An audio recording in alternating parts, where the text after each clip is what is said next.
Several political VIPs made a stop by the Tech campus today. Find out why coming up. The Women's Studies Department helped wrap up Diversity Week with a special event to bring awareness about an important issue. We'll have the details next. And the Red Raider football team gave fans a preview of what to expect next fall.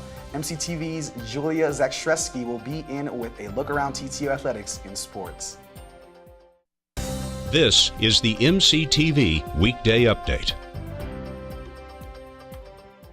Welcome to the Monday edition of MCTV Weekday Update. I'm Alma Bustamante. And I'm Brandon Medina. This past January, the United States entered a new era as Donald Trump officially became the nation's 45th president. So far, Trump's presidency has been marked by quite a few changes since Inauguration Day. One of the biggest issues that face any president is foreign policy, and in the current state of world affairs, diplomacy may be more important than ever. With that in mind, Tech's Office of International Affairs, in coordination with the American Academy of Diplomacy, the Center for Global Understanding, and the CU Foundation, brought 4 former U.S. ambassadors to campus today for a special panel discussion. The panelists include John Burrell, former ambassador to Bulgaria and Russia, Ronald Newsman, former ambassador to Algeria, Bahrain, and Afghanistan, Kathleen Stevens, former ambassador to South Korea, and Kurt Volker, a former NATO ambassador. Each of the ambassadors addressed the media this morning during a press conference held at the International Cultural Center.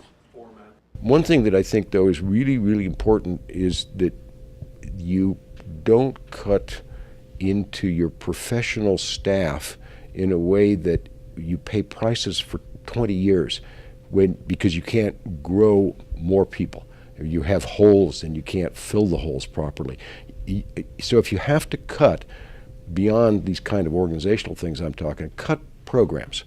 But don't cut the people, because you can rebuild the programs fairly quickly if times change or you decide the program's important. When you cut out career development in a professional staff, then you handicap yourself for years and years. The rise of digital media or social media has really changed the work of diplomacy and indeed changed politics, as we've all seen. And that part of the challenge for diplomats is how do we address that? It can be a great tool, but it does mean we have to change the way that we do things. So I do see it in that context. Now, we have a president, right, without a history in politics or diplomacy, who uses Twitter in a particularly individualized way, shall we say. This morning's press conference was only the first part of the visit by the ambassadors. Later this afternoon, a panel discussion will be held in the International Cultural Center's auditorium starting at 5:30 p.m. The subject of the discussion is entitled Changing Continents, Diplomatic Challenges in the New Administration. The event will feature all 4 ambassadors, and John Burrell will moderate the discussion. Tonight's event is free and open to the public. Last week, the Tech campus celebrated Diversity Week with 6 days of activities. Throughout the week, various groups from around campus held events to raise awareness for the many differences that make the Texas Tech community such a unique environment. On Friday, the Women's Studies Department hosted the Bear Witness When Say Her Name Is Not Enough event in Human Sciences Room 173. The event featured a screening of a 2016 TED Talk by Kimberly Crenshaw titled The Urgency of Intersectionality. The talk focused on the intersection of race and gender bias and the harmful effect the combination can cause. There are a lot of women that we don't learn about, and more specifically, how do we put in context what we don't know in history if we're going to be talking about topics of today. So Kimberly Crenshaw is the one who coined the phrase intersectionality to talk about the multiple layers of our identities that can be hindered or a part of our everyday makeup trying to achieve social, political, economic equality. I've heard the hashtag throughout Twitter and Facebook, just social media, but I feel like I didn't really know the meaning behind it. I knew a little bit of it, but not the entire story, so it was definitely very informative because it is something that I feel like needs to be brought into the light because you have a lot of people that don't know. The Women's Studies event was one of the last few events before the 2017 edition of Diversity Week officially wrapped up on Saturday. Diversity Week is held each year during the spring semester. The School of Art is known for the creative works of its students, and right now you can check out a special collection of those works in the Art Building Studio Gallery. The 30th Annual Juried Art Student Exhibition is on display from now until April 9th. The exhibition features various works created by art students enrolled in art classes during the current school year. For this particular exhibit, students submitted their creations to be judged by Scott Sherrod, an associate professor of art history at the University of Texas San Antonio. Cash prizes were awarded to the first, second, and third place entrants, along with several honorable mentions. The top prizes in this year's competition was $500. If you'd like to see the winning pieces, you can stop by the Art Building Studio Gallery over the next 2 weeks. The gallery is open Monday through Friday, 8 a.m. to 5 p.m., Saturday from 10 a.m. to 5 p.m., and Sunday from noon to 4 p.m. All of the Art Building's galleries are free and open to the public. Over the last several days, the Lubbock area has seen 4 days with wind gusts at 4 or above 40 miles per hour. The windy conditions also made for several days of dust storms, further drying out the area. That's true, Alma. It's starting to look like March is definitely going out like a lion. But will that stay true this week? Let's take a look at the MCTV forecast.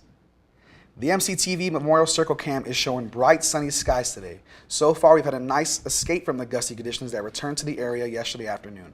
High temperatures today should get up into the mid-70s, and evening lows should stay mild, dropping into the low 50s. Tomorrow, we'll see a big change in conditions as a storm system moves into the area in the early morning. The Lubbock area could see a few thunderstorms through the early afternoon, along with the return of windy conditions. The storm should move out of the area by tomorrow night, but the clouds will stick around through the evening. Tomorrow's high temperatures are predicted to climb into the upper 70s before dropping into the mid-40s overnight. On Wednesday, we'll start the day with a few clouds that could develop into rain showers in the afternoon. Windy conditions will again be an issue throughout the day, with gusts predicted to reach 40 miles per hour. Temperatures on Wednesday will be cooler with highs in the lower 60s. Overnight lows will again stick around with the mid to lower 40s. On Thursday, the clouds and the rain should move out of the area and we'll see a return of sunny skies and 70-degree temperatures. Winds will be breezy, but they should stay below 25 miles per hour. Overnight, conditions will stay clear with lows in the upper 40s. Looking ahead, we could see some more rain and windy conditions over the weekend. Texas Tech Athletics had a busy weekend with baseball, softball, tennis, and even football in action. MCTV's Julia Zakrzewski joins us in studio with a look at the scores and highlights. Julia? Thanks, Brandon and Alma. Texas Tech baseball just won't strike out. Number 3 Tech swept Wichita State 3-0 this weekend in Kansas to improve to a 7-1 on the road this season.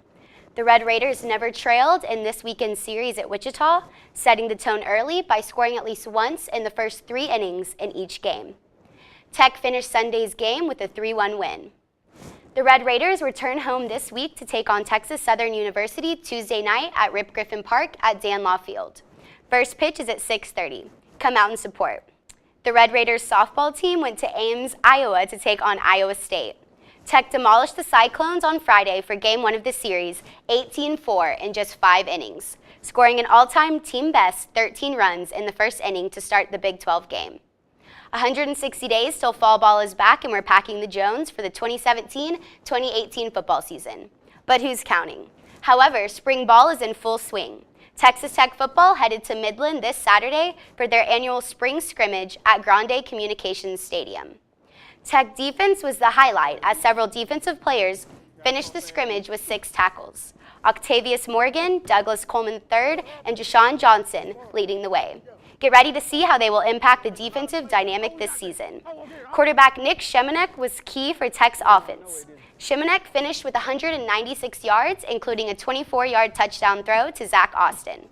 McLean Carter, in his first Red Raider appearance, compiled 70 yards and was 7 of 13 in passes. The Red Raiders continue their spring game practices this weekend at the Star in Frisco. Number 9 Lady Raiders tennis beat number 15 Baylor Sunday morning to push their win streak to 9. Junior Gabrielle Talaba made Tech history by beating the highest-ranked opponent in school history 4-2. Gabriella defeated number 4 Blair Schenkel.